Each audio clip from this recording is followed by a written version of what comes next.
વડોદરા જિલ્લા પંચાયત ચૂંટણી ફોર્મ ચકાસણી પ્રક્રિયા હાથ ધરાઈ. પોર બેઠક પર ત્રિપાખીયો જંગ. વડોદરા જિલ્લા પંચાયતની ચૂંટણીને લઈને આજે મહત્વપૂર્ણ પ્રક્રિયા હાથ ધરાઈ હતી. ઉમેદવારી ફોર્મ ચકાસણીની પ્રક્રિયા દરમિયાન ઉમેદવારો અને તેમના ટેકેદારો મોટી સંખ્યામાં હાજર રહ્યા હતા.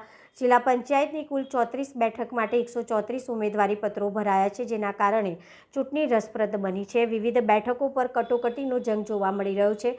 ખાસ કરીને પોર બેઠક પર ત્રિપાખીયો જંગ જામ્યો છે, જ્યાં ભારતીય જનતા પાર્ટી દ્વારા સોશિયલ મીડિયા સ્ટાર તેમજ તાલુકા પંચાયત પ્રમુખ અંકિતાબેન પરમારને ટિકિટ આપવામાં આવી છે. અંકિતાબેન પરમાર આજે ફોર્મ ચકાસણી પ્રક્રિયા માટે હાજર રહ્યા હતા. તેમને મીડિયા સાથે વાત કરતા જણાવ્યું હતું કે પ્રજા મારી સાથે છે અને મારો વિજય નિશ્ચિત છે. ચૂંટણીને લઈને જિલ્લામાં રાજકીય ગરમાવો દિવસે ને દિવસે વધી રહ્યો છે અને હવે તમામની નજર આગામી મતદાન પર છે.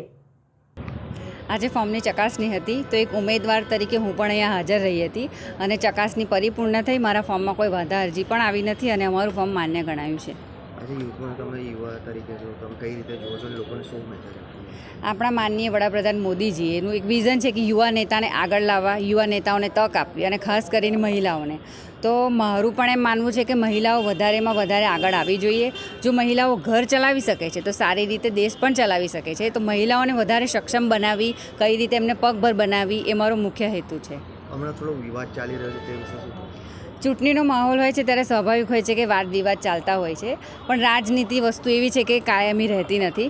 તો વાદ વિવાદને વિરોધને આપણે સાઈડમાં મૂકીને આપણને જે તક મળી છે તો આપણે એ તક, આપણો એક સમય તો આપણે કામ કરવામાં રાખીએ, લોકોને વિશ્વાસમાં સાધીને, લોકોના સમર્થનમાં રહીને આપણે વધારે વિકાસના કાર્યો આગળ લઈ જવાના પ્રયત્નો કરીએ.